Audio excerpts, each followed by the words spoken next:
మొదటిగా దేవాది దేవునికి వందనాలు తెలియజేస్తున్నాను. వేదిక మీద ఉన్న దైవ సేవకులు, స్థానిక సంఘ కాపరి గారి శామిల్ రాజు గారికి ప్రత్యేకించి నాకు ఈ అవకాశం ఇచ్చినందుకు వందనాలు తెలియజేస్తున్నాను. అలాగే అయ్య గారికి వందనాలు తెలియజేస్తున్నాను. దైవ సేవకులు కూడా ప్రత్యేకించి వందనాలు. మనం ఇక్కడ కూర్చుంటాం అనేది కూడా దైవ చిత్తం అని మనం నమ్ముతున్నాం.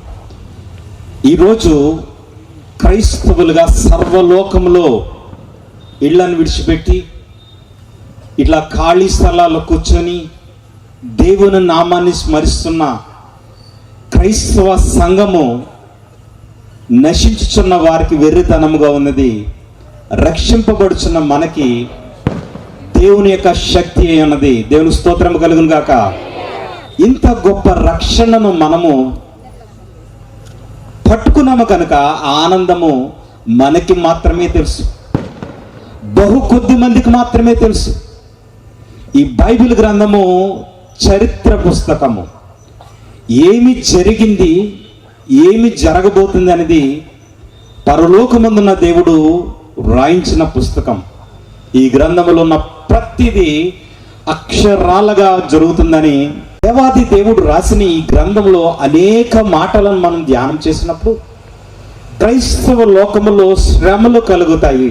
ఎప్పుడు అనంటే యేసుక్రీస్తు ప్రభువు వారు ప్రత్యక్షమైనప్పుడు మాత్రమే ఈ శ్రమలు కలుగుతాయని మనకు రాయడం జరిగింది. అయితే ఈ శ్రమలను గురించి మనం ఆలోచిస్తే కనుక నేటి దినాల్లో జరుగుతున్న శ్రమలను గురించి బైబిల్ గ్రంథము ఏమి బోధిస్తుంది అనే విషయాన్ని మొట్టమొదటిగా అందరికి తెలియజేస్తాం. ఒకసారి ఈ లోకములో ఏమి జరుగుతుంది, క్రైస్తవులు అందరూ ఎందుకు ఇట్లాగ ఉన్నారు? చాలామంది అంటారు వీరు గొర్రెలు మంచివి, మేకలు మంచివి కాదు. గొర్రెల కాపరిని వెంబడిస్తాయి, మేకలు కాసేవాడు వెనకాల ఉంటాడు. గొర్రెలకి మేకలకు తేడా. గొర్రెలు గడ్డి మాత్రమే మేస్తాయి, మేకలు ఏది పడితే అది తింటది. అందుకని బైబిల్ గ్రంథంలో యేసుక్రీస్తు ప్రభువారు అన్నారు, నేను గొర్రెలకు మంచి కాపరిని, నా గొర్రె నా స్వరం వినును, అది నన్ను వెంబడించు. ఎస్, మనము నిజంగా గొర్రెలమే. ఈ లోకంలో ఏమి జరుగుతుంది? యెషయా గ్రంథము 59వ అధ్యాయము 7-8 వచనాలు. ఈ లోక అధికారుల యొక్క జీవిత విధానాన్ని దేవుడు బైబిల్ గ్రంథంలో రాశాడు. వారి కాళ్ళు పాపము చేయుటకు పరిగెత్తుచున్నవి, నిరపరాధులను చంపుటకు, పాపము చేయలేనంటి వారిని చంపుటకును, వారి తలంపులు పాపహేతుకమైన తలంపులు, పాడును నాశనమును వారి త్రోవలలో ఉన్నవి. శాంత వర్తమానమును వారు ఎరుగరు, వారి నడవడిలో న్యాయము కనబడదు. వారు తమ కొరకు వంకర త్రోవలు కనపరుచుకొనుచున్నారు. వాటిలో నడుచు వాడెవడను శాంతి నొందడు. సో ఇదండి ఈ లోకములో మనుషుల యొక్క పరిపాలన ఎట్లా ఉందంటే శాంతము లేదు. మనం నిజంగా మన ఇంటి పక్కన ఏదైనా సమస్య వచ్చిందని మనం పోలీస్ స్టేషన్కి వెళ్తే అక్కడ న్యాయం దొరకదు. అలాగని కోర్టుకి వెళ్తే న్యాయం దొరకదు. మన అధికారులు మనకు సహాయం చేయలేరు. అటువంటి లోకములో మీరు ఉన్నారు కనుక మీకందరికీ ఒక రక్షకుడు నేను పంపించబోతున్నానని ఈ గ్రంథము చెప్పిందే అదే యేసుక్రీస్తు ప్రభువారు. హల్లెలూయా. ఈయన రాజులకు రాజుగా రాబోతున్నాడని జీవ గ్రంథం బోధించింది. అట్లా చెప్పుతున్న క్రైస్తవ్యాన్ని ఈరోజు అణగదీస్తున్నారు. ఇర్మియా గ్రంథం 23వ అధ్యాయంలో దేవాది దేవుడు తెలియజేసిన మాటను మనం జ్ఞాపకం చేసుకుంటే, యెహోవా ఇలాగ ఆజ్ఞాపిస్తున్నాడు. ఇర్మియా గ్రంథం 23వ అధ్యాయం 5వ వచనం, రాబోవు దినములలో నేను దావీదునకు నీతి చిగురును పుట్టించెదను, అతడు రాజై పరిపాలన చేయను, అతడు వివేకంగా నడుచుకొనుచు కార్యం జరిగించును, భూమి మీద నీతిని జరిగించును, న్యాయమును జరిగించును. హల్లెలూయా, హల్లెలూయా. ఏమి జరిగిస్తాడండి మన దేవుడు? నీతిని, న్యాయమును. ఆ నీతి న్యాయము వస్తుందని మనం అందరము ఓపికతో ఎదురు చూస్తున్నాం. సర్వలోకములో క్రైస్తవులు అనేటి వారు ఎంతమంది ఉన్నారు తెలుసా? భూమి మీద మొట్టమొదటి జనాభాను లెక్క పెడితే రిలీజియన్ మతపరంగా క్రైస్తవుల సంఖ్య ఎక్కువండి. ఎందుకు అనంటే ఈ గ్రంథంలో రాయబడిన ప్రతి అంశము జరుగుతుంది. దేవుడు తెలియజేసిన వ్యక్తి ఎవరంటే అబ్రహాం. అబ్రహాం అనే వ్యక్తిని దేవుడు ఇశ్రాయేలు దేశంలో స్థిరపరిచి వారి పిల్లలకి ఇశ్రాయేల్ అని పేరు పెట్టాడు. దాసి సంతానానికి అరబ్బులుగా పిలువబడుతున్నారు ముస్లిమ్స్గా. ఈ రోజుని ముస్లిమ్స్ యొక్క నమ్మకం ఏంటంటే యేసుక్రీస్తు ప్రభువారు భూమి మీదకి వచ్చాడు, ఆయన దేవుని పని చేశాడు. రెండవ రాకడలో ఆయన ఈ భూమికి వచ్చి రాజ్య పరిపాలన చేస్తారని నమ్ముచున్నామని తెలియజేస్తున్నారు. ఒక వీడియో మీకు చూపించాలనుకున్నాం. షఫీ గారు మాట్లాడిన వీడియో, దాంట్లో ఆయన చెప్తున్నాడు ఏంటంటే యేసుక్రీస్తు ప్రభువారి పుట్టుక మేము నమ్ముతున్నాం, ఆయన కన్య మరియకు పుట్టాడని మేము నమ్ముచున్నాం, ఆయన రెండో రాకను కూడా మేము నమ్ముచున్నామని ముస్లిం సోదరుల యొక్క నమ్మకం. వారి తండ్రి ఎవరంటే అబ్రహాం. యూదుల యొక్క మత బోధ ఏంటంటే మాకు మెస్సియా రాబోతున్నాడు, మెస్సియా అనగా అభిషేకింపబడిన రాజు రాబోతున్నాడు, ఈ రాజు రాజ్యమును స్థాపిస్తాడు, ఆ రాజు కోసం మేము ఎదురు చూస్తున్నాం. క్రైస్తవులమైన మనము కూడా ఈ రోజున ఆ రాజు కోసమే చూస్తున్నాము. ఆ రాజు మనకి ఇచ్చిన గొప్ప భాగ్యం ఏంటో తెలుసా? ఎవరైతే క్రీస్తులో నామములో బాప్తిసం పొంది రక్షణ పొందుతారో వారిని తన రాజులుగా చేయబోతున్నాడు. హల్లెలూయా. ప్రకటన గ్రంథము 3వ అధ్యాయము 21వ వచనము. యేసుక్రీస్తు ప్రభువారు తిరిగి లేచి పరలోకం వెళ్ళిన తర్వాత యోహాను ప్రవక్త ద్వారా సర్వలోక క్రైస్తవులకు మానవాళికి చెప్పిన మాట ఏంటి చూడండి. నేను జయించి నా తండ్రితో కూడా ఆయన సింహాసనం కూర్చున్న ప్రకారము జయించు వానిని, ఈ లోకములో జయించు వానిని నాతో కూడా నా సింహాసనం నందు కూర్చుండనిచ్చేదను. దేవుని స్తోత్రం కలుగును గాక. మనల్ని ఎట్లా చేసాడండి దేవుడు? రాజులైన యాజక సమూహము, రాజులము, ఈ భూమిని పరిపాలించే రాజులము. కాకపోతే మనం క్రీస్తును పోలి నడుచుకుంటున్నాం. ఎందుకంటే క్రీస్తు ప్రభువారు ఈ లోకానికి వచ్చినప్పుడు గొర్రె పిల్ల వలె వచ్చి తన రక్తమును, తన ప్రాణమును మన కొరకు పెట్టి సిలువలో తన రక్తమును కార్చి ప్రతి మానవుల్ని పాపము నుంచి విడిపించి తనను పోలి నడుచుకోమన్నాడు. ఈరోజు క్రైస్తవులు ఒక చెంప కొడితే రెండో చెంప ఎందుకు చూపిస్తున్నారంటే క్రీస్తుని పోలి నడుచుకుంటున్నారు. మనకు ఒక నిరీక్షణ ఉంది, మనకు ఒక గ్రంథం ఉంది. 66 పుస్తకాలు యొక్క సమ్మేళనం ఈ బైబిల్ గ్రంథము. దీనిని మనం నమ్ముచున్నాం.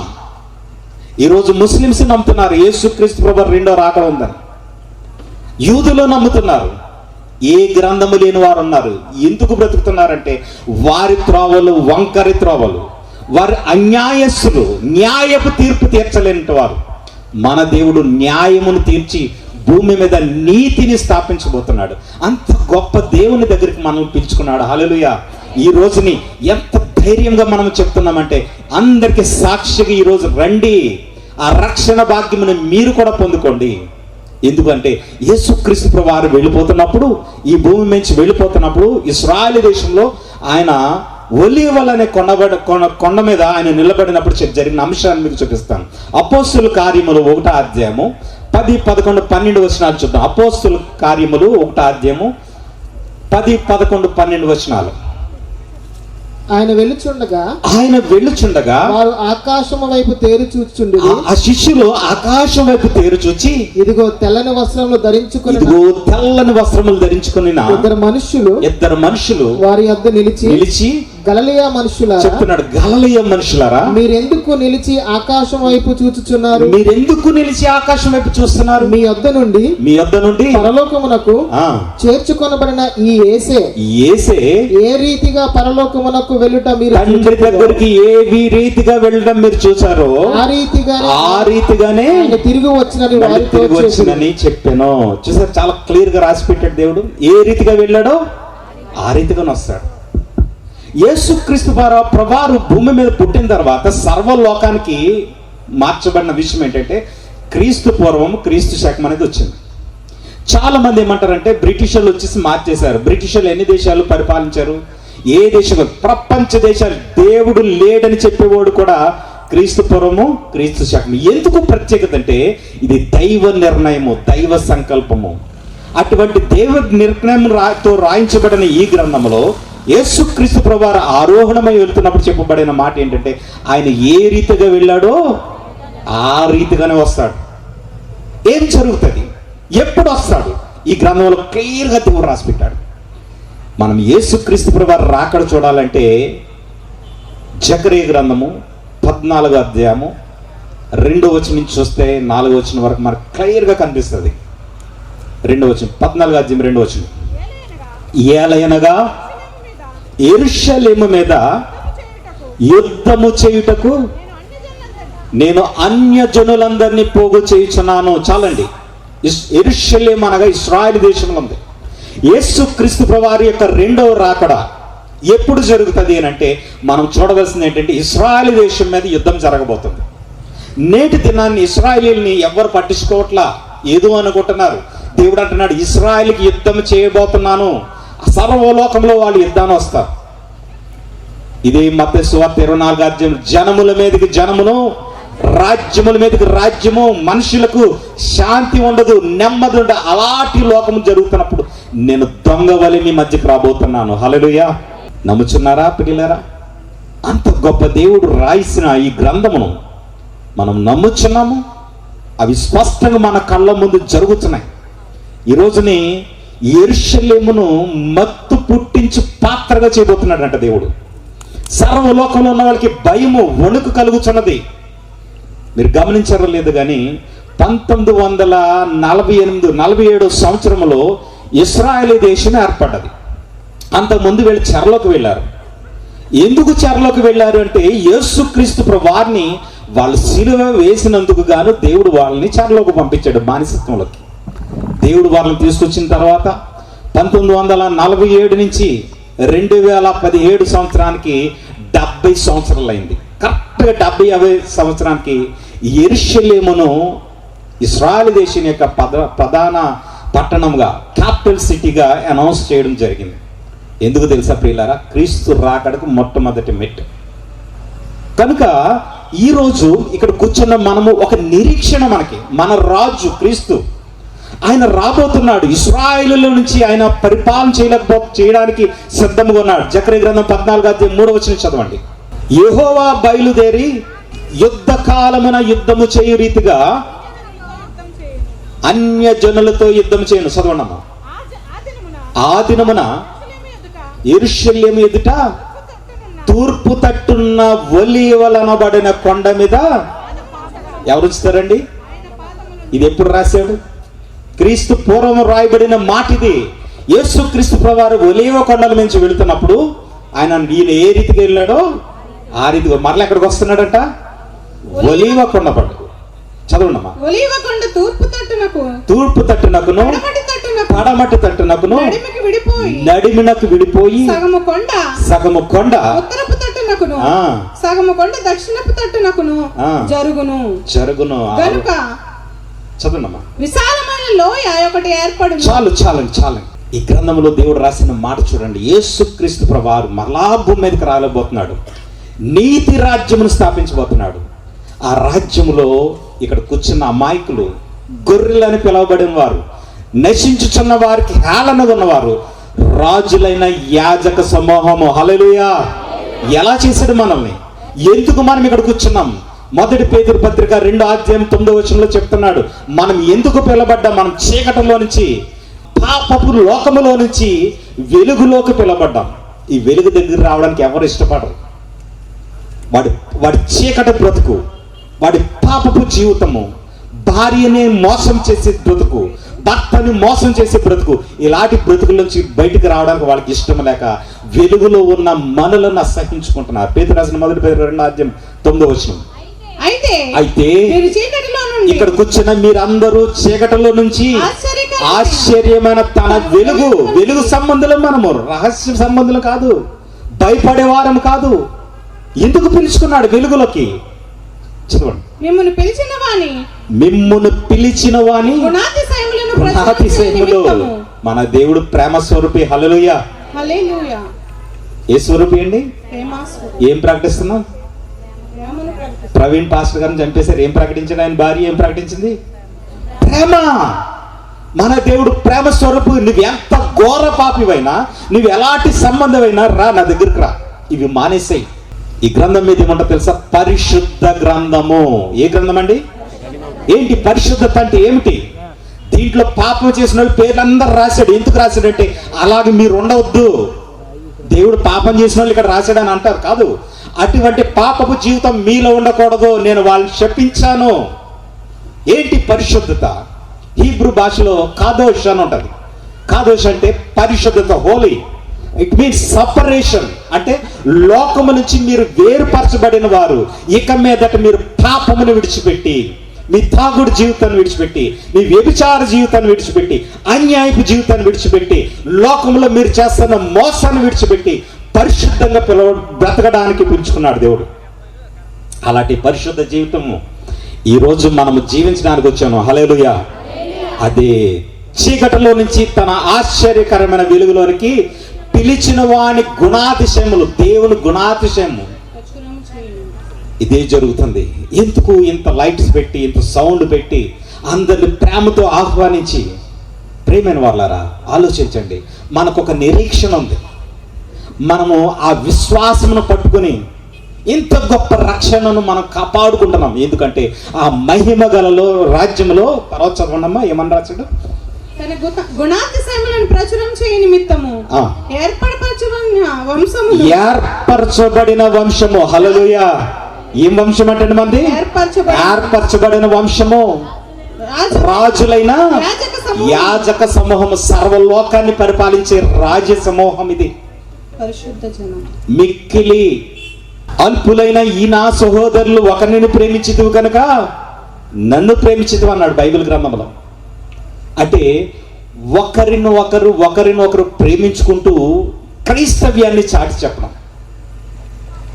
బలా నమ్మకమైనది మంచిదాసిడా, ఇదిగో నువ్వు నమ్మకంగా జీవించావు, ఈ 10 పట్టణముల మీద నీకు అధికారిగా ఇవ్వబోతున్నాను. ఆలోచించింది. రాత్రి కాల సమయములు వృధా చేసుకోకుండా మనం ఎందుకు ఇక్కడికి వచ్చాము? ఈ సమయంలో బైబిల్ గ్రంథంలో యేసుక్రీస్తు ప్రభువారు ఏమని చెప్పారంటే, అబద్ధ బోధకులు వచ్చేస్తారంట. ఈ అబద్ధ బోధకులు వచ్చి ఏం చేస్తారంటే మనుషులను మోసం చేస్తూ ఉంటారు, క్రైస్తవులను మాయ చేస్తూ ఉంటారు. అందుకనే బైబిల్ గ్రంథము చాలా క్లియర్గా ప్రతి విషయాన్ని వ్రాయడం జరిగింది. అది ఏంటి అని మనం ఆలోచిస్తే కనుక బైబిల్ గ్రంథంలో మత్తయి సువార్త 24:11 యేసుక్రీస్తు ప్రభువారు ఆయన శిష్యులకి ఇచ్చిన మాట చూద్దాం. చూడండి. అనేకులైన అబద్ధ ప్రవక్తలు వచ్చి పలువురిని మోసపరిచెదరు. ఏం చేస్తారంటే అండి, ఇప్పుడు మనలోనే అబద్ధ ప్రవక్తలు దూరారు క్రైస్తవ్యములో. మనం గమనించుకోవాలి ఎలాగుంటారు వాళ్ళు, ఏం చేస్తారు అనేది కూడా బైబిల్ గ్రంథంలో చాలా క్లియర్గా రాయబడింది. దేవుడు ఏది ఉత్తినే చెప్పలేదండి. ఆయన సమస్తమును ముందుగానే తెలియజేశాడు. అబ్రహాముకి 400 సంవత్సరాలు నీ సంతానం బానిసత్వంలో ఉంటుందని ముందే తెలియజేశాడు. వాళ్ళని చెరలోకి తీసుకెళ్తున్నప్పుడు తెలియజేశాడు. యేసుక్రీస్తు పుడతారని ఆయన పుట్టక ముందు 700 సంవత్సరాల క్రితం యెషయా గ్రంథంలో ప్రవచించాడు ఆయన. ఇదే అపోస్తలుడైన పౌలు ఏమని చెప్తున్నాడు తెలుసా? ఆరంభ సంఘానికి ఏం చెప్తున్నాడు తెలుసా? 2 కొరింథీయులకు 11:2 2 కొరింథీయులకు 11:2 క్రైస్తవులుగా దేవుని పిల్లలుగా ముద్ర వేయబడిన మనము ఎలాగుండాలని చెప్తున్నాడు చూడండి. దైవాశక్తితో మీ ఎడల ఆసక్తి కలిగిన అపోస్తలుడైన పౌలు చెప్తున్నాడు. దైవాశక్తితో నేను ఈ రోజు ఇక్కడికి వచ్చి మీ దగ్గరకు వచ్చి వాక్యం చెప్తున్నాను అన్నట్టు అపోస్తలుడైన పౌలు చెప్తున్నాడు. సామ్యూల్ రాజయ్య గారు నన్ను కలవలేదు, నాతోటి మాట్లాడలేదు, నేను ఎవరు ఆయనకి తెలియదు, ఆయన ఎవరు నాకు తెలియదు. ఎందుకు వచ్చాను ఇక్కడికి? మనం అందరం రాజులైన యాజక సమూహము. హల్లెలూయా. ఎంత గొప్ప దేవుని దగ్గరికి వచ్చామండి. ఈ రాజులు మనమందరం దేవుని బిడ్డలము. ఇక్కడికి వచ్చిన తర్వాత పైన కూర్చొని పరిచయం చేసుకున్నాం.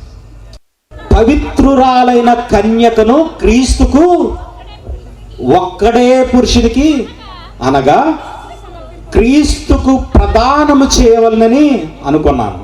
కన్యక అంటే ఎవరండి? సంఘము, పెండ్లి కుమార్తె. కన్యక అనగా సంఘము, పెండ్లి కుమార్తె. ఈ సంఘాన్ని గురించి చెప్తున్నాడు. కన్యకను ఎవరికి ప్రదానం చేయాలనుకున్నాడు అంటే క్రీస్తుకు. ఈరోజు నీ సేవలో ఏమి బోధించబడుతుందంటే 2 సంఘాలు ఉన్నాయి. కన్యక అయిన సంఘము, వేశ్య అయిన సంఘం. బైబిల్ గ్రంథంలో ప్రకటన గ్రంథంలో మీకు ఆ వేశ్య సంఘాన్ని చూపిస్తాను. 17వ అధ్యాయము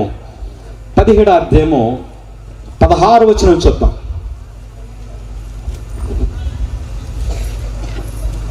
నీవు ఆ 10 కొమ్ములు గల ఆ మృగమును చూచితివే.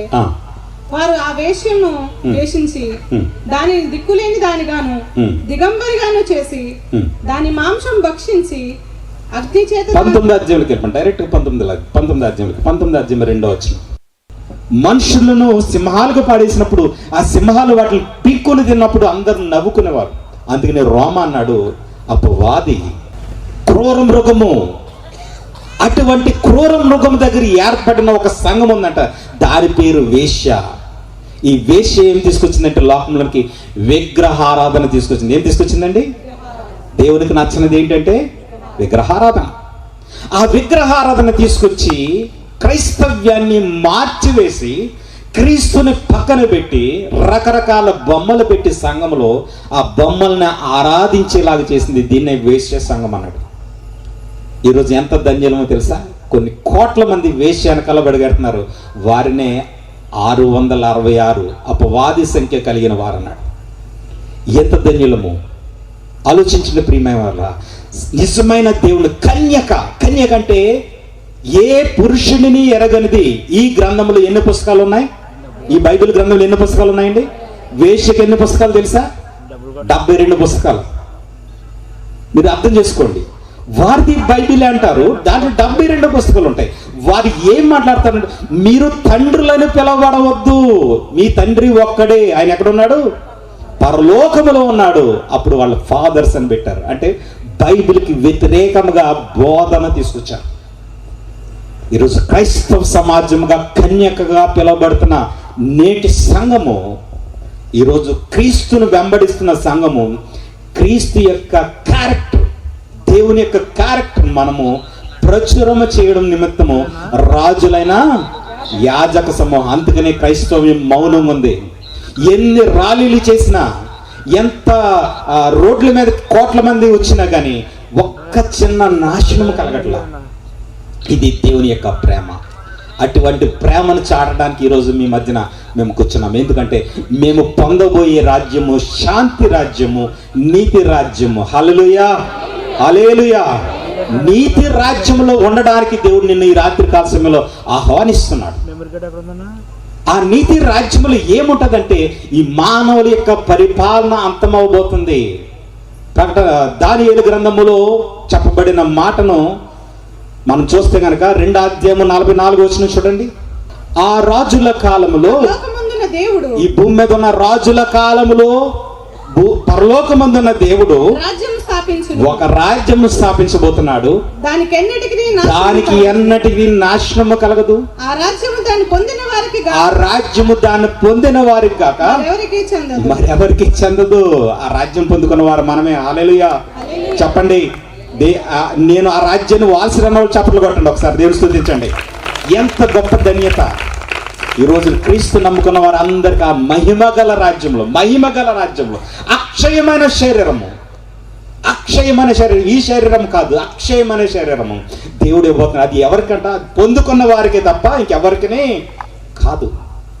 అంత గొప్ప దేవుణ్ణి తెలుసుకోవడానికి ఈరోజు ప్రేమపూర్వకంగా క్రైస్తవ సమాజం రండి, ఆ మహిమగల రాజ్యంలోకి వెళ్దాము. ప్రతిదీ బైబిల్ గ్రంథంలో చెప్పిన ప్రతిదీ ఉన్నది. సర్వలోకాన్ని పరిపాలన చేసిన 4 రాజుల గురించి రాయబడింది. బబులోను రాజు సర్వలోకాన్ని పరిపాలన చేశాడు. తర్వాత మాదీలు, పార్సికులు వచ్చి సర్వలోకాన్ని పరిపాలించారు. తర్వాత గ్రీకు రాజు అలెగ్జాండర్ వచ్చి పరిపాలన చేశాడు. తర్వాత రోమన్లు సర్వలోకాన్ని పరిపాలించారు. రోమా సామ్రాజ్యంలో ఉన్నట్టు 10 మంది రాజులు 10 పార్ట్లు అయిపోయి మన ఇండియాను కూడా పరిపాలించారు. బ్రిటిష్ వారు. ఈ బ్రిటిష్ వారు ఎవరు అండర్లో ఉండేవారు అంటే రోమా అండర్లో ఉండేవారు. అయితే ఇప్పుడు మిలిత రాజ్యములు ఎవరికాళ్ళే పరిపాలించుకుంటున్న రాజ్యములు. ఇప్పుడు మన క్రీస్తు ప్రభువారు వచ్చి ఒకే ఒక రాజు సియోనులో నుంచి పరిపాలన చేస్తున్నాడు. సియోనులో నిన్ను చూడాలని, సియోనులో నిన్ను చూడాలని ఆశతో ఉన్నాను నా యేసయ్యా,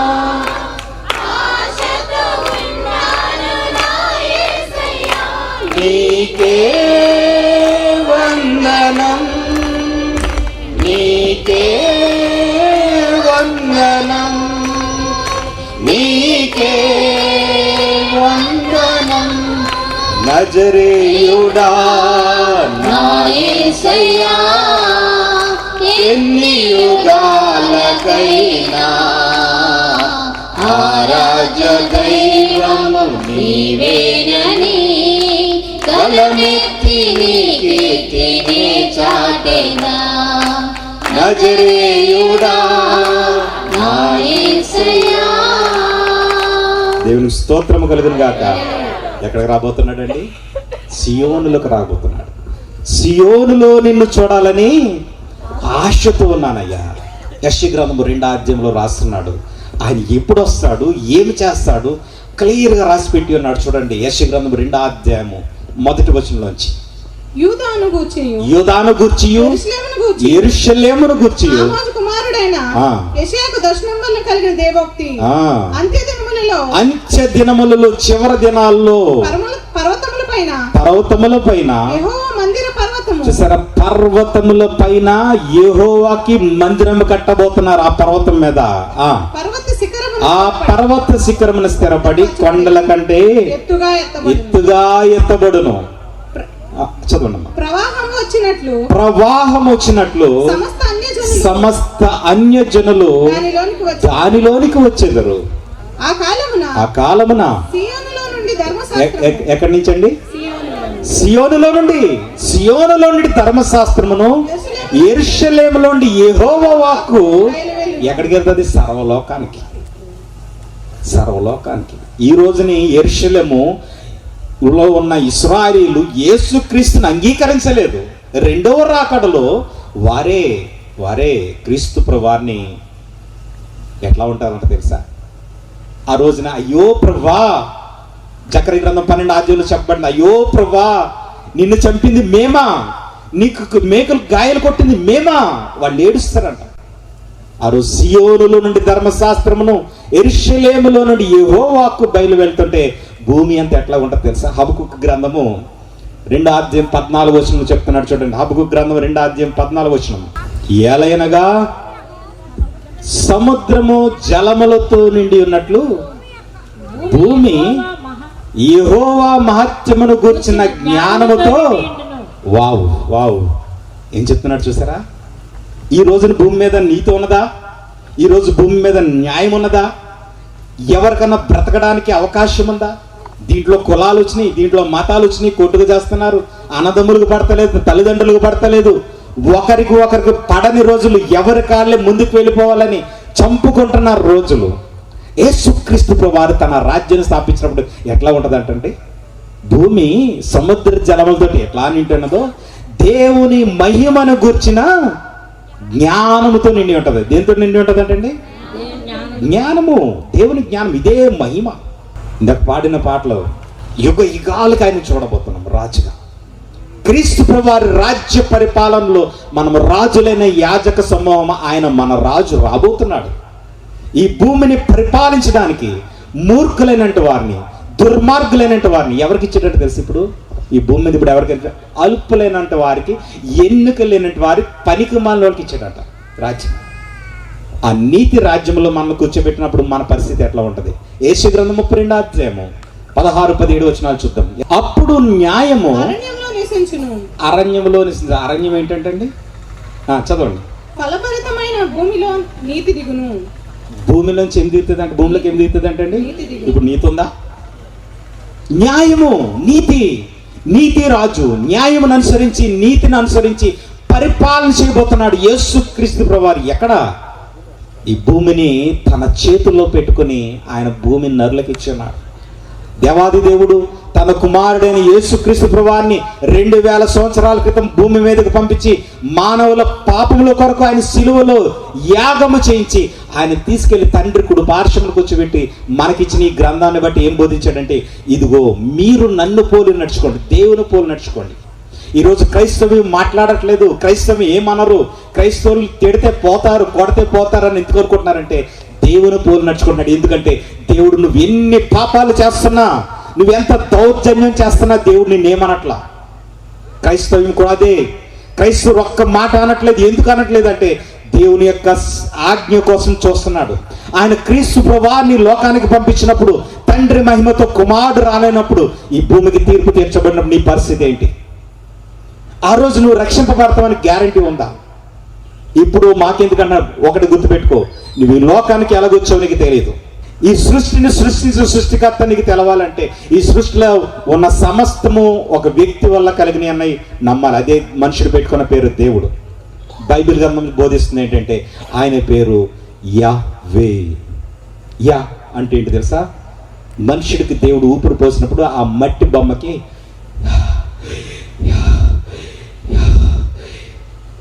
మనుషుని యొక్క ఊపిరి యావే అని చెప్పాడు.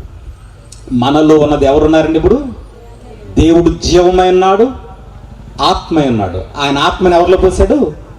మానవుల్లో పోసాడు. మనం ఏమై ఉన్నాం? జీవాత్మై ఉన్నాం. ఈ జీవాత్మ ఉన్న ప్రతి ఒక్కరిని మనము గౌరవిస్తున్నాం. ఎందుకు తెలుసా? వారిలో ఉన్నది ఎవరు? దేవుని ఆత్మ. వారిలో నివసిస్తుంది ఎవరు? దేవుడు. కానీ వాళ్ళు నిర్లక్ష్యం చేస్తున్నారు. వాళ్ళకి తప్పు తెలుసు, వాళ్ళు చేస్తున్న పాపము తెలుసు, వాళ్ళు చేస్తున్న అన్యాయం వారికి తెలుసు.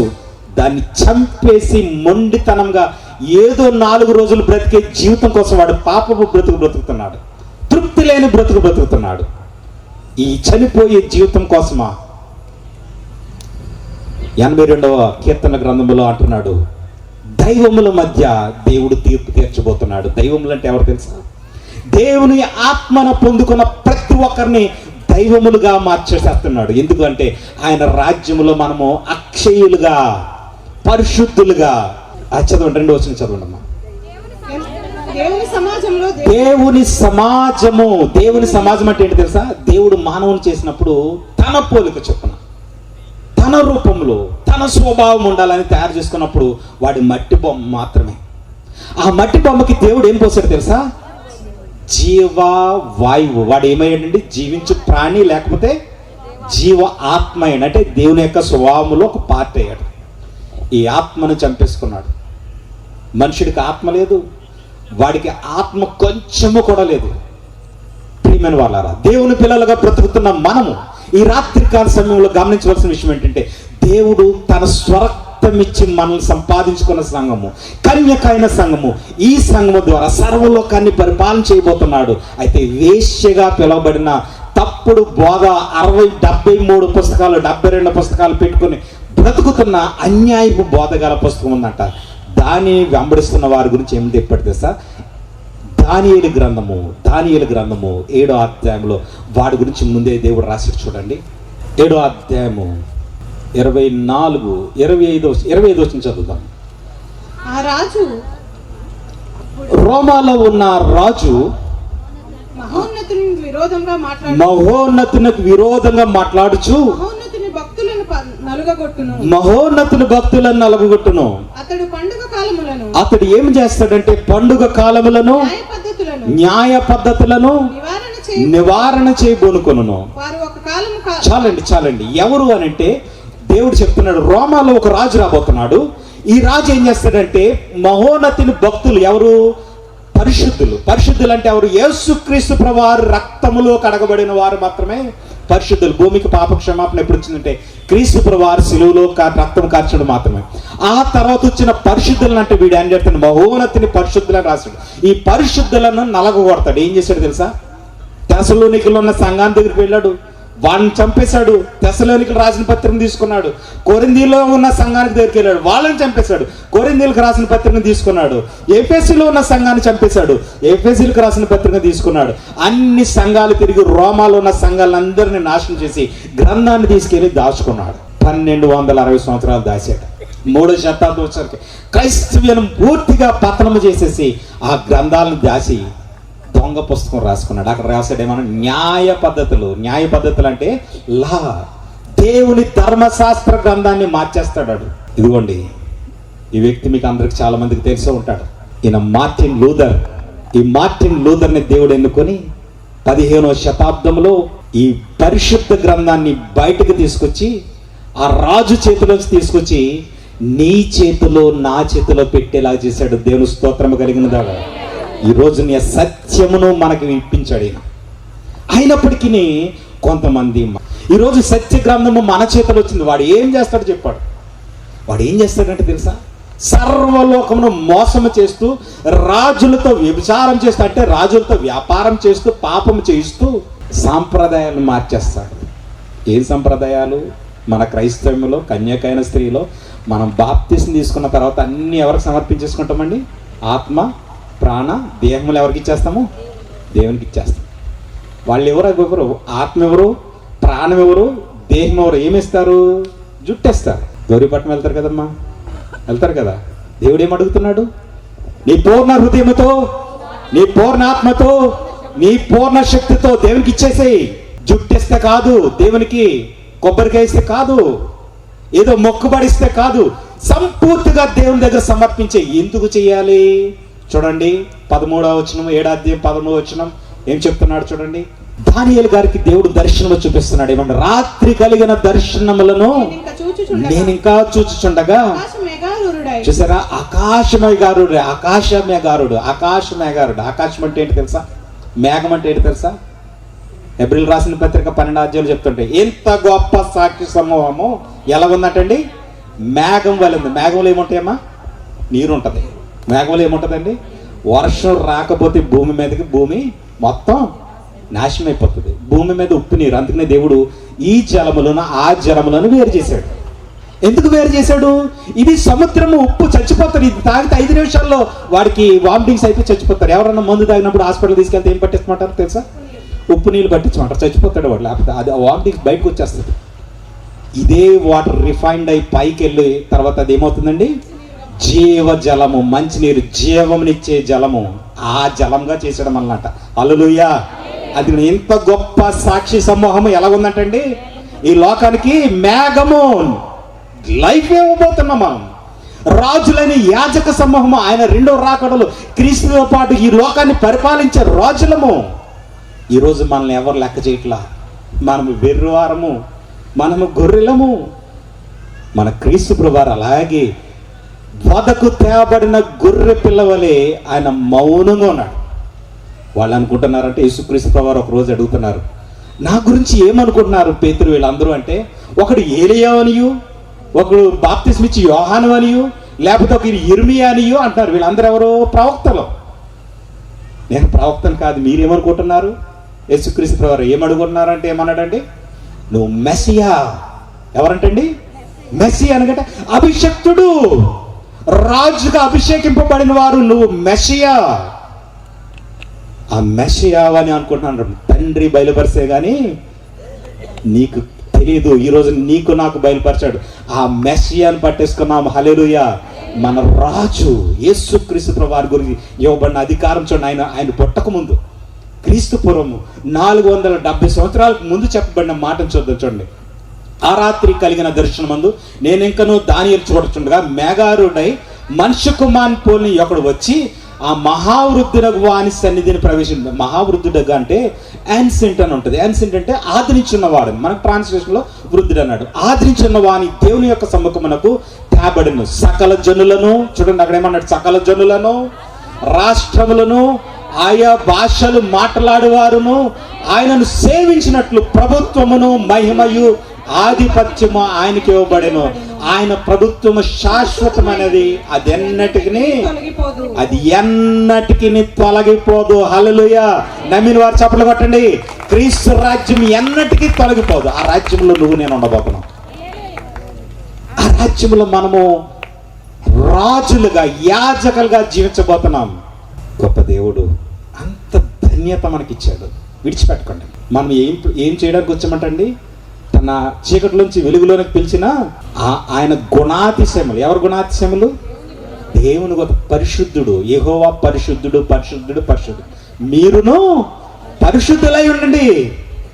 లోకమును నమ్మకండి. కొంతకాలం శ్రమలు. మొదటి శతాబ్దంలో ఇశ్రాయేలు చరిత్రలో ఉంటుంది ఏంటంటే, మొదటి శతాబ్దంలో 300 సంవత్సరాలు క్రైస్తవుల్ని చంపేసి ఆ రోమాలో అపోస్తులైన పౌలుని చంపేస్తారన్నప్పుడు ఆత్మ ద్వారా ఆయన తెలుసుకున్నాడు, ఇదిగో నేను రోమా వెళుతున్నాను, నన్ను చంపేస్తారు. పేతురుని చంపేశారు, శిరఛాదనం చేశారు. పౌల్ని, పేతురుని తలకిందుగా సిలువేసి చంపేశారు. కానీ ఇంతమందిని చంపేసిన ఈ రోమా దొంగ సంఘాన్ని పెట్టింది వాటికన్ సిటీలో. అప్పుడు దాన్ని అన్నాడు, ఇది వేశ్య. సర్వలోకానికి తిప్పేసి 1200 సంవత్సరాలు బైబిల్ గ్రంథాన్ని దాచిపెట్టి తప్పుడు బోధన ప్రకటిస్తే దేవుడు మనకి ఈ గ్రంథాన్ని మార్టిన్ లూథర్ ద్వారా బయటకు వచ్చేసాడు. ఈ గ్రంథంలో ఆయన మార్టిన్ లూథర్ గారు ఏమి తెలుసుకుని ఈ గ్రంథాన్ని తీసుకొచ్చాడు అనేది రాయడం జరిగింది. చరిత్ర చదువుతున్నప్పుడు ఇలాంటి చరిత్రను బయటకు తీసుకొచ్చారు పగడాల ప్రవీణ్ గారు. అంత జ్ఞానం ఆయనకి ఇచ్చాడు దేవుడు. ఆ జ్ఞానంతో ఆయన మాట్లాడుతుంటే జనాలు వార్చలేక సత్యము వంకర త్రోవలు గల వాళ్ళు ఏం చేశారండి, ఆయన్ని ఈరోజు చంపేస్తారు. కానీ మా ఆత్మ జీవించే ఉన్నది, ఆమేన్. ఆయన ఆత్మ ఇప్పుడు జీవించి ఉన్నది. ఆయన ఆత్మ సర్వలోకానికి వాక్యం చెప్తున్నది, హల్లెలూయా. ఆయన ఇంకా బ్రతిగా ఉన్నాడు. ప్రతి ఓడి తెల్లారులు ఇస్తుంటే ఆయన వాక్యం వింటున్నాడు. అసలు ఈయన ఎవరు అని చనిపోయిన తర్వాత ఎన్నవాళ్ళు ఎక్కువయ్యారు. సత్యమని తెలుసుకుంటున్నారు, ఎవరు మభ్యపెట్టలేరు. పరలోకమందున్న దేవుడు చనిపోయిన వ్యక్తి ఆత్మ ద్వారా ఈరోజు స్వార్థ చేసుకుంటున్నాడు. అంత గొప్ప దేవుని నమ్ముకున్నాం మనం అంటున్నాడు. రాబోయే కాలంలో ఆయన బోధ ఏంటి తెలుసా, ప్రవీణ్ గారి బోధ? నా రాజు రాబోతున్నాడు, నా రాజు బ్రతికే ఉన్నాడు. ఆ రాజు కోసం నేను ప్రకటిస్తున్నాను. మాదొక రాజ్యం ఉంది, అది నీతి రాజ్యము. మీకు ఇలాంటి చెత్త రాజ్యం కాదు, మనుషులు బ్రతకనిచ్చే రాజ్యం కాదు. అది ప్రతి మనుషుడు బ్రతకాలని కోరుకునే రాజ్యం. ఆ రాజ్యంలో నువ్వు నేను ఉండాలి. ఈ రాత్రి కాల సమయంలో వాక్యం వింటున్న క్రైస్తవ సహోదరి సహోదరుడా, నువ్వెవరివైనాను నీలో ఉన్నది మాత్రము దేవుని ఆత్మే. ఆ ఆత్మను నువ్వు పట్టుకో. నిన్ను గద్దిస్తున్నది నీకు తెలుసు, నువ్వు తప్పు చేస్తున్నావని విడిచిపెట్టి పరిశుద్ధుడిగా మారిపో. దేవుని స్వభావంలోకి వచ్చేసేయి. దేవాతి దేవుడు క్షమించేవాడన్నాడు. ఆయన దగ్గర క్షమాపణ ఉంది. ఆయన నుంచి నీ నుంచి ఏమి కోరుకోవట్లేదు, నీ హృదయం కావాలి. నీ హృదయమే నిన్ను చంపేస్తుంది. ఆ హృదయమే కావాలంటున్నాడు. హృదయం దేవుని దగ్గర పెట్టు. ఎక్కడుంది నెమ్మది? ఎక్కడుంది మనశ్శాంతి? ఎక్కడుంది? నువ్వు సంపాదిస్తున్నావు, నీ గృహంలో నెమ్మది లేదు. నువ్వు ఎంత కష్టపడుతున్నావు, ఏది నిలబడట్లేదు. కానీ బైబిల్ గ్రంథంలో క్రీస్తు ప్రభువారు అంటే ఏమంటే, అడుగుడి మీకు ఇవ్వబడుతుంది, వెదుకుడి దొరుకు, తట్టుడి. ఇప్పుడు ఏం వెతకమన్నాడు, ఏం అడగమన్నాడు? నీతిని, న్యాయము, ఆయన రాజ్యాన్ని వెతకండి, అన్నీ ఇచ్చేస్తాం. మన జీవితంలో నెమ్మది, మన జీవితంలో ఆనందము. ఏ గృహములో అయితే ఆనందం ఉందో అక్కడ దేవుని రాజ్యం ఉంది. ఆ రాజ్యానికి వారసులుగా మనం పెంచుకోవడానికి కింద భావాలు చెప్తున్నాడు చూడండి. నాకు కలిగిన దర్శనం నన్ను కలవరపరిచిందన్న దానియేలును నేను ఆ దేహములో మనోదుఃఖము గలవాడినైతిని. నేను దగ్గర నిలిచి ఉన్న వారిలో ఒక నెత్తుకు పోయి 21వ వచనం చదువుదాం. 21వ వచనం చూద్దాం. ఈ కొమ్ము పరిశుద్ధుల కొమ్ము అనగా పవర్, కింగ్ అన్నమాట.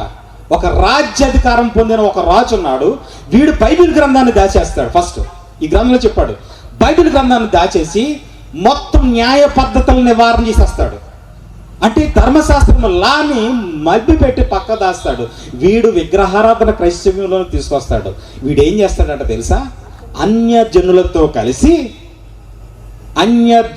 కలిసి ఏం చేస్తాడంట తెలుసా? మీకు తెలుసా? ప్రపంచ లోకంలో మన దేశంలో కూడా కన్యకన సంఘం అని పిలవబడి మన మీదకి వస్తారు తప్ప మతోన్మాదులు వాళ్ళ మీదకి వెళ్ళలేరు. చూడండి ఎన్ని ప్రాపర్టీస్ ఉన్నాయి. అయితే ఇక్కడ ఏమన్నాడు తెలుసా? వాడు ఏం చేస్తాడు? ఈ కొమ్ము పరిశుద్ధులతో యుద్ధం చేయొచ్చు, వారిని గెలిచినది ఆయనను. ఆ మహావృద్ధుడు వచ్చి మహోన్నతుని పరిశుద్ధుల విషయంలో, అంటే ఆది నుంచి ఉన్నవాడని యేసుక్రీస్తు ప్రభువారు వచ్చి మహోన్నతుని పరిశుద్ధుల విషయంలో తీర్పు తీర్చు వరకు అలాగు జరుగును. వాడు మారు వేషం వేసుకొని ఆ విగ్రహారాధన యాక్సెప్ట్ చేసినందుకు వాళ్ళని ఏం చేయరు. మనమైతే విడిచిపెట్టాము. దేవుని యొక్క మహిమగల రాజ్యంలో ఉండాలి ఇక్కడ ఉన్నవారు. ఆ మహిమగల రాజ్యంలో ఉండడానికి మనం సమస్తం విడిచిపెట్టుకున్నాం, పెంటగా ఎంచుకున్నాము. ఆ మహిమగల రాజ్యంలో నీవు నేను కూడా క్రీస్తుతో కూడా ఆ రాజ్య పరిపాలనలో అక్షయ శరీరం కలిగి జీవించడానికి ఆశపడుతున్నాం. అయితే ఈ రాత్రికాల సమయంలో ఇప్పుడు శ్రమలు కలిగి, ఇది కొంతకాలం మటుకే. శ్రమలు సహించువాడు ధన్యుడు, సద్భక్తితో బ్రతుకు నిర్దేశించేవాడు అనేక హింసలు పొందుతాడు. ఎన్ని హింసలు అంటండి? సద్భక్తి, మంచి భక్తి. ప్రవీణ్ పగడాల్ గారు గురించి చెప్పాలి, ఎందుకంటే ఆయన హతసాక్షి, క్రైస్తవ్యం కోసం హతసాక్షి. దేవుడు ఆయనను వాడుకున్నాడు. 1996వ సంవత్సరంలో గ్రహం స్టెయిన్స్ గారనే ఒక క్రైస్తవ మత బోధకుడు తన జీవితాన్ని ఇక్కడ తీసుకొచ్చి ఒరిస్సాలో సువార్త చేస్తున్నప్పుడు ఆయనను ఆయన పిల్లలను కాల్చి చంపేశారు. ఆ రోజుని క్రైస్తవం అంతా రోడ్డెక్కింది. ఏం జరిగింది తెలుసా? ఆ రోజు నుంచి పాస్టరల్ ఫెలోషిప్ అనేది ఏర్పడింది. అప్పటి వరకు ఫెలోషిప్ అనేది లేదు. ఫెలోషిప్ అంటే ఏంటండి? సహవాసము. ఏ సహవాసము? దైవజనుల సహవాసము. ఇదే మరలా 2025 సంవత్సరంలో ప్రవీణ్ గారు అనే ఒక వ్యక్తి చనిపోతే సంఘాలు ఏకమైనవి. దేనికోసం? ఎంత గొప్ప సాక్షి సమూహము నాకు ఉన్నదని దేవుడు ఈ రోజున బయటకు తీసుకొచ్చేసాడు. హల్లెలూయా. అంత గొప్ప సాక్షి సమూహంలో మనం ఉన్నాం. ఆ రాజ్యంలో మనమందరము అల్పకాల పాపభోగం అనిపించుకుంటున్నారు. అల్పకాలం ఇది. వాడికి 10 ఎకరాల భూమి ఉన్నా, 100 ఎకరాల భూమి ఉన్నా. నాకు స్నేహితులు ఉన్నారు. ఆ స్నేహితుడు అనకాపల్లిలో ఉంటాడు. ఆయనకు ఒక కూతురు, పెద్ద వయసు, సుప్రీంకోర్టులో ఆయన అనమాట. ఆయన పాప ఇంత ఉంటుంది. ఆయన చెప్తున్నాడు, బ్రదర్ గారు అంటాడు పెద్ద ఆయన, బ్రదర్ గారు నాకు లేక లేక ఒక పాప పుట్టిందండి, తన కోసం 100 ఎకరాలు దాచానండి. ఎన్ని ఎకరాలు దాచానంటండి? ఏం చేస్తుందంటండి? 100 ఎకరాలు దాచుకుంటుందా? ఈయన పరిగెట్టించమంటే ఆ 100 ఎకరాలు పరిగెట్టగలండి ఒక రోజులని? ఆశ, శరీరాశ, నేత్రాశ, జీవపడము ఇది దేవుని వల్ల కలిగినవి కాదు. ఈ మనుషుల్లో ఉన్న ఈ శరీరాశ, నేత్రాశ, జీవపడము నువ్వు వదులుకోలేకపోతే 100 ఎకరాలు నీకు కూడా రావు. ఆఖరి నీకు ఒకటి తెలుసా? నీ ఒంటి మీద ఉన్న ఉంగరములు కూడా ఒలిచేసి పక్కకు దోసేస్తారు. ఆ రోజు నిన్ను అంటారు, బయట పెట్టండి శవం. నానా వెళ్ళిపోతున్నావా అంటారు. నానా వెళ్ళిపోతున్నావా? పోనీ వస్తాడు వీడు. ఇంటికి వచ్చేసిన తర్వాత క్లీన్ చేసేయండిరా, మా నాన్నకి చికెన్ అంటే ఇష్టం, రేపు భోజనం పెట్టేద్దాం. ఇది ఇలాంటి ప్రేమ కోసం నువ్వు పాపము చేసుకుంటూ, పాపము సంబంధమైన ధనమును సంపాదించుకుంటూ, ఒక్కరోజు కూడా నువ్వు చనిపోయిన తర్వాత ఒక్కరోజు కూడా నేను ఇంట్లో పెట్టుకో. నీ కూడా తెలుసా, నిన్ను తీసుకెళ్ళి మీ ఇంట్లో కూడా కప్పెట్టుకోరు. ఎందుకంటే మళ్ళీ నీ ఇల్లు ఎవరు కొనరు. అలాంటి ప్రేమ లేని లోకంలో నువ్వు బ్రతుకుతున్నావు. దేవాది దేవుడు అంటున్నాడు, ఈ శాశ్వతం కాదు. ఇదిగో నా రాజ్యంలో ఎల్లప్పుడూ జీవించడానికి ఇవ్వబోతున్నాం. దానికోసం మనము ఈ రోజున ఇక్కడ కూర్చున్నాం. అంత గొప్ప దేవుడు మనకి ఉచితంగా తన కుమారుని రక్తము చిందించి మనల్ని ఏర్పరచుకున్నాడు. నమ్మిన వాళ్ళు చప్పట్లు కొట్టండి. హల్లెలూయా. ఈ రోజున అంటున్నాడు, మహావృద్ధుడు వచ్చి మహోన్నతిని పరిశుద్ధుల విషయంలో తీర్పు తీర్చే వరకు ఇలాగూ జరుగును. ఎలాగూ జరుగుతుంది అంటండి? శ్రమలే, కష్టాలే, బాధలే. యేసుక్రీస్తు ప్రభువారు వెళ్ళిపోతూ చివరిగా నేను చెప్తున్న మాట చూద్దాం. మత్తయి సువార్త 24 అధ్యాయంలోకి వెళ్దాం ఒక్కసారి. మత్తయి సువార్త 24 అధ్యాయంలో యేసుక్రీస్తు ప్రభువారు వెళ్ళిపోతూ మరి శిష్యులకు కానీ నేటి క్రైస్తవ సంఘానికి కానీ చెప్పిన మాటలను మనం చూస్తే కనుక 24 వచనం, అబద్ధపు క్రీస్తులను అబద్ధ ప్రవక్తలను వచ్చి సాధ్యమైతే ఏర్పరచబడిన వారి సహితం మోసం పొచ్చుటకి గొప్ప సూచక్రియలను మహత్కార్యములు కనపరిచెదరు. అంటే సూచక్రియలు మహత్కార్యములు కనపరిచేది ఎవరంటండి? అబద్ధ క్రీస్తులు, అబద్ధ ప్రవక్తలు. వీళ్ళు సూచక్రియలు మహత్కార్యాలు చూపిస్తారు, దేవుని పిల్లలు చూపించలేరు. ఎందుకంటే మనకు ఒక నిరీక్షణ ఉంది. ఏమిటంటే ఆయన మహిమ గల రాజ్యం వచ్చే వరకు మనం శ్రమలు పడవలసిందే. ఎందుకంటే మనం శాపం ఉన్నాం. కింద బాగుంటున్నట్టు ఏమన్నాడంటే, మెరుపు తూర్పున పుట్టి పడమటి వరకు ఎలాగ కనబడను అలాగే మనుష్య కుమారుని రాకడ కన్నా అందరూ చూస్తారు. చదవండి. పీనుగు ఎక్కడ ఉన్నదో శ్రమ ముగిసిన వెంటనే. ఏం ముగిసిన వెంటనేనండి? ఏం మొగాలంటే ఇప్పుడు యేసుక్రీస్తు రావాలంటే ఏం రావాలి? ఇందాక చదువు మనం జకర్యా గ్రంథం 14. ఇశ్రాయేలు దేశం మీదకి అన్య జనులు లేపించి యుద్ధం చేయబోతున్నాడు. ఎప్పుడన్నా మీరు గుర్తుపెట్టుకుని, ఇశ్రాయేల్ యెరూషలేములో యుద్ధం జరుగుతుందంటే క్రీస్తు రాకడ వచ్చేసింది. వెంటనే మనం సిద్ధపడిపోవాలి. ప్రభా, నీ రాజ్యంలో ఆయన మహిమ గల రాజ్యంలో ఆయన పరిశుద్ధులతో పాటు మేఘారూఢుడై వస్తున్నారు. మేఘారూఢుడు అంటే ఎవరని చెప్పారండి? పరిశుద్ధులతో రాబోతున్నాడు. ఎందుకు? యుద్ధము చేయడానికి రాబోతున్నాడు. ఆ యుద్ధంలో ఏమంటున్నాడు? కింద భాగం చూడండి. అప్పుడు మనిషి కుమారు సూచన ఆకాశం అందు కనపడను.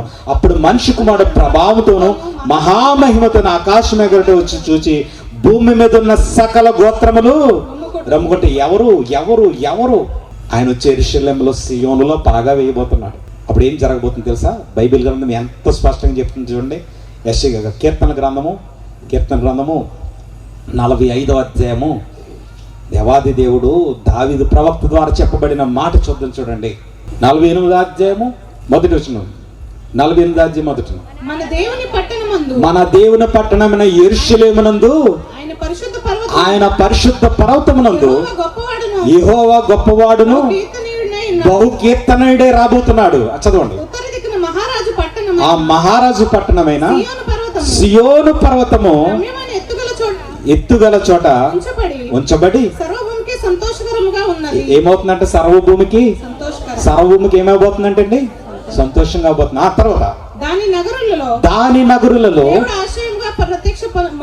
దేవుడు ఆశ్రయంగా ప్రత్యక్షం అవబోతుంది. దేవుడే స్వయంగా ప్రత్యక్షం అవబోతున్నాడు. తర్వాత చదువుదాం. ఏ రాజులు? భూమి మీద ఉన్న రాజులందరూ ఎవరు వచ్చారంట? ఒక రాజు వచ్చాడంట, సర్వలోకానికి న్యాయం స్థాపిస్తున్నాడంట.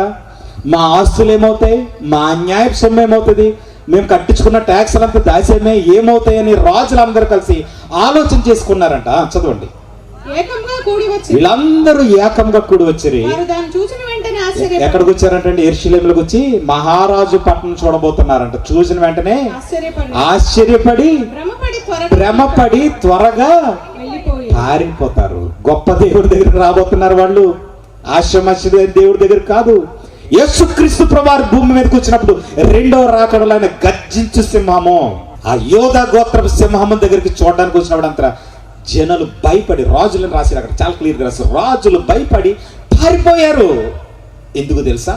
ప్రకటన గ్రంథము 21వ అధ్యాయము చూడండి.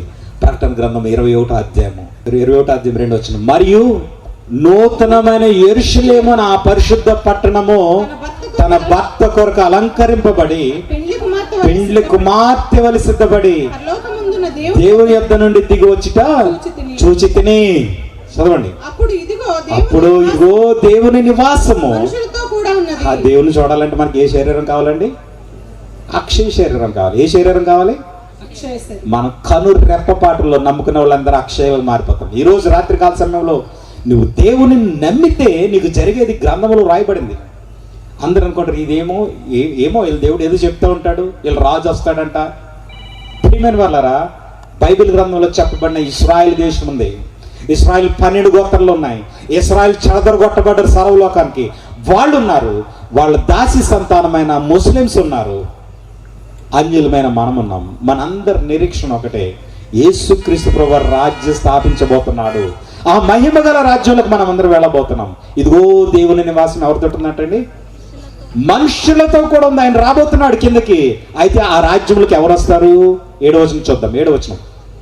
జయించువాడు ఏమి జయించాలి? శరీరాశ, నేత్రాశ, జీవడంబము. శరీరాశ, నేత్రాశ, జీవడం నీలో ఉన్నాయి. నీ శరీరం ఏం కోరుకుంటుంది? నేత్రం ఏం కోరుకుంటుంది? జీవడంబం. నువ్వు పైకి వెళ్ళాలని ఏ పనులు చేస్తున్నావు? అన్యాయపు సొమ్ము నీ గృహంలో ఉంది. ఈ 3 కలిగిన వాడికి లేదంట. చదవండి. జయించువాడు వీటిని స్వతంత్రించుకొనును. వాటిని జయించిన ఎడలా వీటిని స్వతంత్రించుకొనును. నేను అతనికి దేవుడనై ఉండును, అతడు నాకు కుమారుడై ఉండును. పిరికివారును, అవిశ్వాసులను, అసహ్యులను, నరహంతకులు, వ్యభిచారులు, మాంత్రికులు, విగ్రహారాధికులు, అబద్ధమును ప్రేమించి జరిగించేవారు వారికి 2వ మరణము. దేవుని రాజ్యానికి వారి హక్కుదారులు కారు. హల్లెలూయా, హల్లెలూయా. ఈ 2వ మరణం మాకు లేదండి. దేవుని పిల్లలుగా ఈ చర్యలు, ఈ బయట సాక్షులుగా నిలబడిన మాకు లేదు. ఈరోజు మనుషులు చంపుతారు, మనుషులు హింసిస్తారు, మనకి న్యాయం లేదు, మన దగ్గర మాట్లాడేవాడు లేడు. అలాంటి లోకంలో మనం బ్రతుకుతున్నాము. మన రాజు రాబోతున్నాడు, నీతి రాజ్యమును స్థాపించబోతున్నాడు. ఈ భూమి దేవుని మహిమ గూర్చిన జ్ఞానంతో నింపబోతున్నాడు. ఆ రాజ్యంలో మనము రాజులైన యాజక సమూహం, మనమే క్రీస్తుతో పాటు రాజుగా పరిపాలించబోతున్నాం. నమ్మిన వారు చప్పట్లు కొట్టండి. ఈ రాత్రికాల సమయంలో వాక్యం విన్న మీరు మీ జీవితాన్ని పరిశుద్ధంగా ఉంచుకోవడానికి, పరిశుద్ధత అంటే ఏం కాదు, లోకం నుంచి సపరేట్ అవడానికి. అబ్రహాముని దేవుడు పిలుచుకున్నాడు. ఇరాక్ నుంచి వచ్చాడు, ఊరు అనే ప్రాంతం నుంచి, ఇప్పుడున్న ఇరాక్. అక్కడి నుంచి అతన్ని నడిపించి టర్కీ మీద, సిరియా మీదుగా ఆయన తీసుకొచ్చాడు. ఎందుకు తీసుకొచ్చాడు తెలుసా? ఇదిగో నువ్వు వారిలో ఉంటే నాశనం అయిపోతావు, వారి స్వభావం నీకొద్దు. ఎప్పుడైతే మరలా అబ్రహాము యొక్క పిల్లలు ఇశ్రాయేల్ పాపం చేశారు, మరలా ఎక్కడ పంపించాడు? బబులోను. బబులోను అంటే బాబేల్. బాబేల్ అనగా మరలా అబ్రహాము తల్లిదండ్రుల యొక్క ఊరికే పంపించాడు. మనకి ఈ రాత్రికాల సమయంలో చెప్తున్నాడు, నువ్వు పరిశుద్ధుడు, సపరేట్ అయిపో. ఇంకా నీ రాత్రికాల సమయంలో చీకటి సంబంధం అనేది, పాప సంబంధం అనేది, దేవునికి నచ్చనిది మన జీవితంలో, నీ జీవితంలో ఉంటే గనక విడిచిపెట్టాయి. దేవాది దేవుడు నమ్మదగిన వాడు, ఆయన నమ్మదగిన వాడు. మనం వేడుకునే యెడల ఆయన మన పాపములను క్షమించును, మనం ఒప్పుకునే యెడల ఆయన మన పాపములను క్షమించును. కనుక ఆ గొప్ప దేవుని యొక్క మహిమల రాజ్యంలో వారసులు ఉంటూ అనేకులు వారసులు చేద్దాం. రానున్న కాలంలో భయంకరమైన విపత్తు రాబోతుంది, గుర్తుపెట్టుకోండి. ఆ విపత్తులో మనం తప్పించుకోవాలంటే క్రైస్తవులందరూ పరిశుద్ధముగా, పవిత్రముగా, ఐక్యత కలిగి ఉండాలి. తీర్పు తెచ్చేది దేవుడే. ఈ సంఘం ఆ సంఘం కాదు, మనమందరము దేవుని పిల్లలు, మహిమగల రాజ్యానికి వారసులు. విశ్వాసాన్ని కాపాడుకోండి, సంఘముతో ఉండండి, దేవుని పని విస్తారము చేయండి. అవకాశం వచ్చినప్పుడు దేవుని పని విస్తారము చేయండి. కోతంత విస్తారమైంది, కోసేవాడు కొదువైపోయాడు. అలాంటి మహిమగల రాజ్యానికి పిలబడిన మనము ధన్యులము. దేవుడి మాటలను దీవించిన కాక ఆమేన్. ఇంత గొప్ప అవకాశం మీతో పంచుకోవడానికి, మహిమగల రాజ్యంలో మిమ్మల్ని అందరినీ కలుసుకోవడానికి దేవుడు నన్ను ఈరోజు ఇక్కడ నిలబెట్టినందుకు దేవాది దేవునికి వందనాలు తెలియజేస్తూ, ఎంతో ఓపికగా వాక్యం విన్న మీ అందరికీ ప్రత్యేకించి వందనాలు తెలియజేస్తూ, ఈ అవకాశం ఇచ్చిన దైవ సేవకులు శామ్యూల్ రాజు గారికి, ఆయన సత్యమణి గారికి, అమ్మగారికి ప్రత్యేకించి వందనాలు తెలియజేస్తున్నాను. Thank you so much.